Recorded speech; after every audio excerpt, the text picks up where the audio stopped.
అలాగే భాష గారు, సోనియా, నిఖిల్, పృథ్వీ వీళ్ళ రిలేషన్ ఏంటి? మీరు అంటే బిగ్ బాస్లో ఉన్న రోజులు ఒక్కొక్కరు ఒక్కొక్క బాండింగ్తోనే క్రియేట్ చేసుకుంటారు. అది ఫ్రెండ్స్ అవ్వచ్చు, బ్రదర్ సిస్టర్ అవ్వచ్చు, ఇంకెవరైనా అవ్వచ్చు.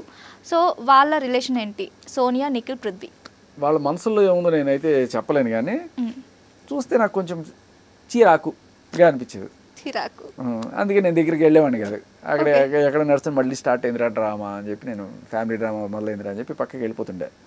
అక్కడ ఉన్నప్పుడు కూడా మళ్ళీ పక్కకి వెళ్ళిపోతుంటే వీళ్ళు నన్ను ఏమన్నా అనుకుంటారేమో, మేము చేసేది ఏదైనా తప్పని జనాలు అనుకుంటారేమో అని ఒక దీంతో, అన్న ఈ పాటకి, ఈ సీన్కి ఈ పాట ఏంటి, ఈ పాట ఏంటి అనేది ఊరికే అడుగుతూ ఒక చిన్న ఎంగేజ్ చేసే టైప్లో తను ఏదో మాట్లాడుతూ ఉండేది.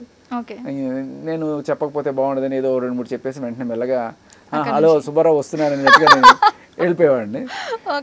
సో అదే ఏమో మరి అంత అలా వాళ్ళు అలా ఉంటే ఇలా అవునా అని చెప్పి చూసే సంస్కారం లేదు నాకు.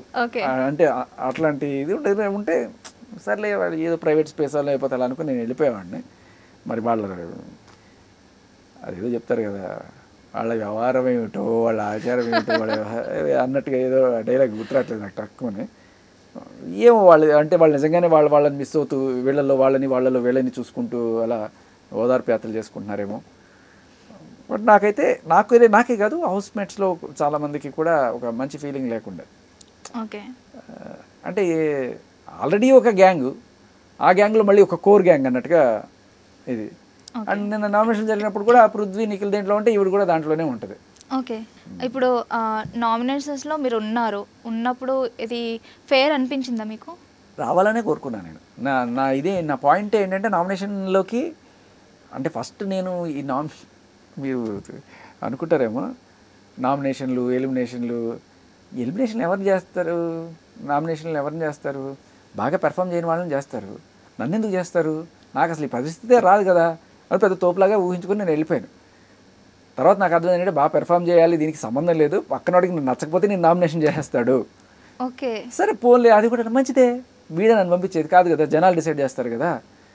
జనాలు చూసేవాళ్ళు వాళ్ళ మనసులో గెలుచుకుంటే చాలు. నేను మంచిదే నామినేషన్కి వచ్చినప్పుడు పాపం వీళ్ళు నామినేషన్కి రాలేదు, వీళ్ళకి బయట రెస్పాన్స్ ఎలా ఉంటుంది వీళ్ళకి గురించి వీళ్ళకి తెలియదు కదా, నాకు మంచి అవకాశం వచ్చింది నాకు తెలుస్తుంది కదా అని చెప్పి అనుకున్నట్టుగానే ఆ ఫస్ట్ వీక్లో ఆ రెస్పాన్స్ గురించి నాగార్జున గారు ఒక మాట చెప్పడం జరిగింది. ఇదిగో వీళ్ళు పెర్ఫామ్ చేయలేదు, వీళ్ళు పెర్ఫామ్ చేశారంటే మనకి ఇది బాగుంది. సో ప్రతి వీక్ కూడా నాకు ఇలా ఎవరైనా చెప్తే బాగుంటుంది, ఒక కాన్ఫిడెన్స్ వస్తుంది అని.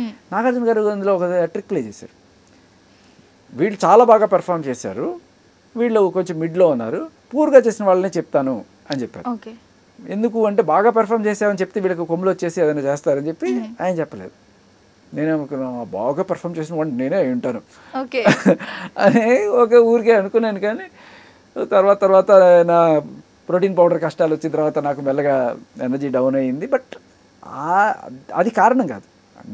నా ఎలాంటి వాడిని అంటే మేబీ యాక్టివ్గా ఎగరడాలు దూకడాలు లేకపోయినా కూడా అలా సటిల్గా ఇందాక చెప్పినట్టు నా స్పైన్ క్రెస్ట్ మీ కళ్ళకి స్ట్రెయిన్ అన్నట్టు అలాగే ఉండేది. కాబట్టి నేను చచ్చిపోయేటప్పుడు కూడా ఏదో జోకేసి పోతా, అది నా మెంటాలిటీ. దట్ ఈస్ వాట్ అంటే ఆ జనాలు కూడా అంతగా ఇష్టపడేది అందుకే అనమాట. సో నేను ఎలిమినేషన్ అవ్వడానికే అసలు దీనికి సంబంధం లేదనుకుంటా. ఎందుకంటే నేను కంటెంట్ ఇస్తా, వెళ్ళాలనుకుని ఏదో ఒక రీజన్ చెప్పేసి వెళ్ళిపోతా. కానీ వెళ్ళే ఆకర్షణ దాకా ఇవ్వాలి, లేనప్పుడు వెళ్ళిపోవాలి. So I enjoy nomination. ప్రతిసారి రావాలి మనకి, ప్రతిసారి టాప్ 10 సాంగ్స్ చూడండి అని చెప్పి వేస్తుంటారు కదా, టాప్ సాంగ్ అనగానే మనకు ఒక ఇది వస్తుంది కదా, మన ఫేవరెట్ సాంగ్ దాంట్లో ఉంటే అలా నామినేషన్ రావాలి, డిసైడ్ చేయాలి. ఎందుకు దాక్కోవడం? వేసుకో, తప్పులేదు. వేసుకునేటప్పుడు నాకు తప్పులేదు, నన్ను వేసేటప్పుడు నువ్వు నన్ను ఏమో తిట్టావా, నేను వేసుకుంటా అది. సో ఎవరెవరైతే నన్ను ఇట్లా చేశారో నేను వాళ్ళకి రిటర్న్లో ఇచ్చాను.